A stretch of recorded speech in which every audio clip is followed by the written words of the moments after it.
I'm probably going to leave this with you guys because I might be real close to that 3-minute time limit.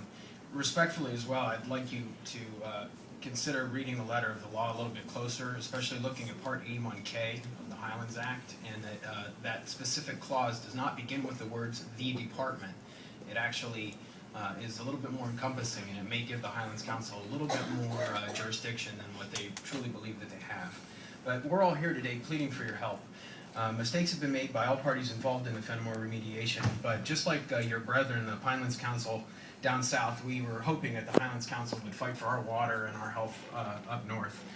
The cursory and little researched DEP ACO that allowed a felon to turn an arguably undisturbed brownfield into an active C&D landfill has put the Highlands, its water, and its residents at great risk.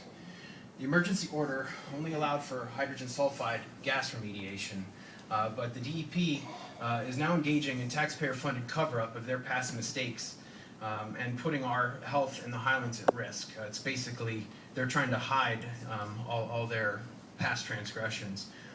The current plan is a permanent closure, and they're overstepping their emergency order by remediating to standards that don't conform to the Highlands Act, the Regional Master Plan, or the water anti-degradation laws. According to test reports, methane is also now a major concern, as it was recorded at really high combustible levels at some of those wells that are pulling off the hydrogen sulfide, and the scrubbers just don't mitigate methane. So under your responsibility to implement the Highlands Water Protection and Planning Act, respectfully, the residents of Roxbury and everybody, we're requesting that at a minimum that you guys undertake or join the state legislature in a scientific bipartisan investigation of the DEP's past and present activities surrounding Fenimore.